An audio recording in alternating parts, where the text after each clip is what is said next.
今天这支影片是要来看一下我5年来的新年卡片。我每年年末都会写给明年的自己，总结一下这年的心路历程、希望跟目标。然后这5年就是从2019一直到2023，今年是第6年。那为什么会开始写这种给自己的新年卡片？是因为我高2的国文老师2019年的年末，我们有一堂国文课上面，他就带了卡片跟信封，然后邀请我们一起写下给明年自己的期许。隔年2020年的年末发下来给我们，同时也再发了一张卡片是要我们写给2021年的自己。但是因为隔年我们就毕业了，老师就请我们在上面写上地址，然后他会寄给我们。所以我就在准备重考的时候收到这封信，其实感触会蛮多的，因为高3时候的我跟重考时候的我目标或者是心态都差蛮多的，我就决定也再写下一张给明年的自己，就一直延续到大学。所以今年2024，现在拍摄时间是12月26号，跟大家一起来看一下我这5年的变化，顺便来回顾一下我今年的一些心路历程的转变。那首先我们来看第一张，2019年写给2020年的自己，也就是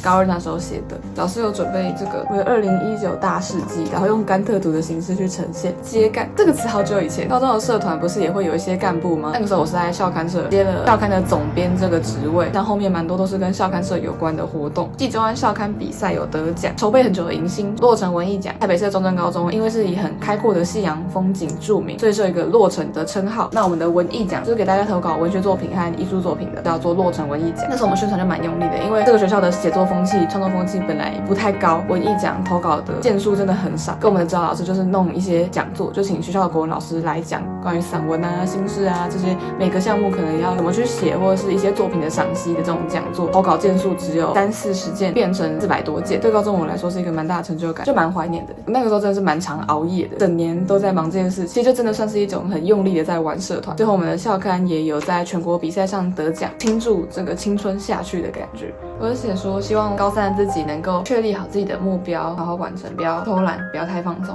因为高中的我对课业真的没有很上心，突然发现自己在成绩方面的成就的转折，从高峰跌入谷底的感觉。以前是在成绩上会找到成就感，找不到成就感的时候我就会懈怠，要在其他地方找成就感。也是到了高3才发现考试对我来说是一个通往目标的途径，就不再为自己找借口，要坚强一点，还有对家人跟朋友都要好一点。考完试之后把想看的电影跟书都看一看，上大学后要好好思考自己未来的工作，最后再许一个愿望是要更喜欢自己，过去的事好的坏的也都要记着，那都是你自己。这是高2的我。2021年的，因为这个是我家地佐把蜘蛛，一样是有一个9宫格的图，而且你看背面还是这个的画卡的纸。接着就是卡片本身，那个时候的目标是我希望能考上师大或政大北大也可以。那怎么最后休学了？希望自己大学要过得充实，要多看书，要赚钱，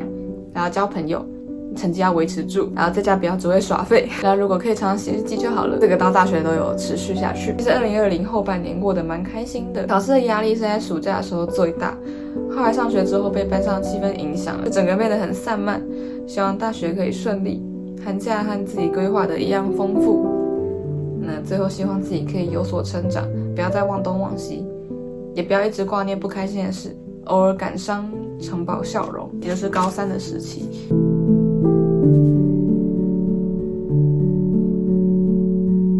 接着是给2022的，都是重考的时候，整天待在家念书，很没有新年的实感，不知道未来究竟会怎么样。或许我已经勾到自己的目标了，今年的目标就是上台大，想了很久才敢真的写出来，时常会怀疑自己，但事到如今还是决定相信自己，想考上台大，又有丰富的大学生活，尽力充实自己，成为优秀的人，这是今年的目标。还有靠自己的力量赚钱，也要尽量存钱。希望跟高中国中的朋友也都还很好，在大学能交到合得来的朋友，不要没自信，要相信自己很努力也能追赶上别人，要认真上课，安排时间念书，过好期中期末，也多花点时间找实习，培养各种经验，拓展人脉跟视野，尽量利用零碎的时间阅读，这一直是我想找回的习惯。偶尔抽出时间画画，不要太常用手机。大概这个时间我已经抛去许多过往的烦忧难解，开启了更多更困难的篇章，但人要记得一切都是自己的选择。然后我写了那时候在日剧上常在看到的 Don't worry, be happy， 反而很适合现在的我来看嘛，告诉自己不要太焦虑。给大学的我的目标，我基本上还算是都有达成。对那时候重考自己来说，写下这些真的是很需要勇气，因为一切都充满着变数跟不确定。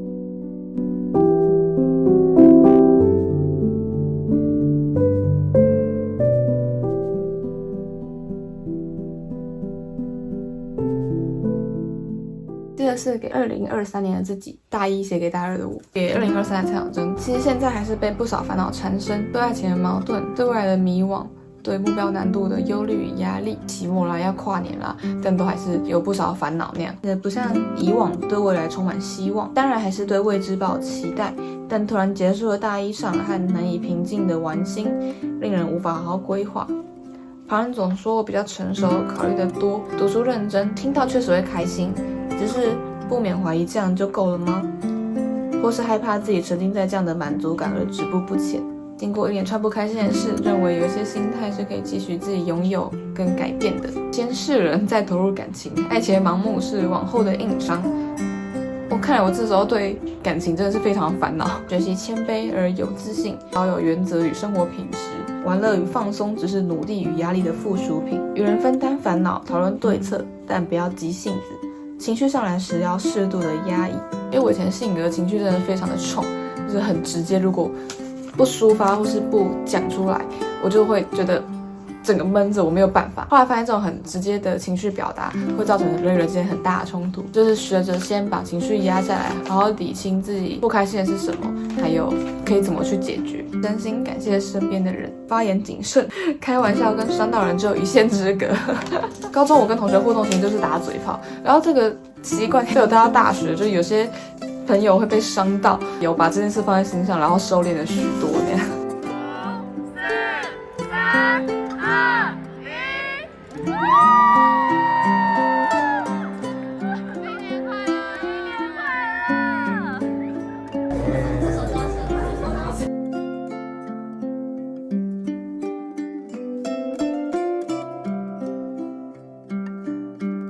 就来到最后一章，是给2024的自己，也就是大二写给大三的我。因为我蛮确定1年前的我跟现在的我对目标渴望有蛮大的落差。给2024年的蔡永真，每年写这种信之前都怕年底的自己已经差很多，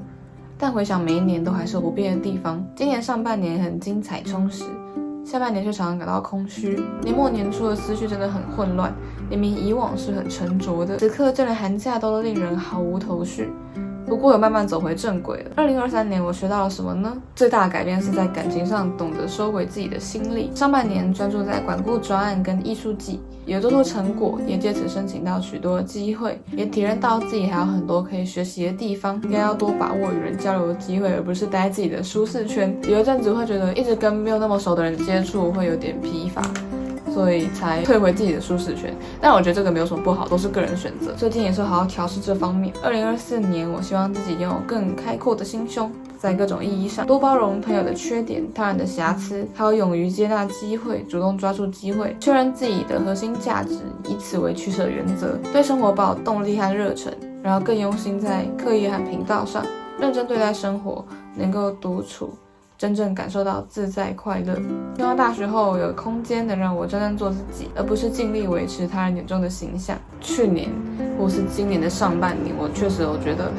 比较孤单。一方面是我跟朋友不会有那么及时的联系，之前也常常都是一个人就待在图书馆，太多时间都是自己一个人，或许也有一些跟其他人形成对比的感觉。休息的同时，不要不小心休息太久，重新出发是很重要的。最后是新的一年，多利用零碎的时间看书，日子一天天过。今年就要21岁了，挥洒青春岁月的日子正逐渐逝去，好消沉的结尾哦。但这是我这5年写的新年卡片，我也要来写给2025年的新年卡片。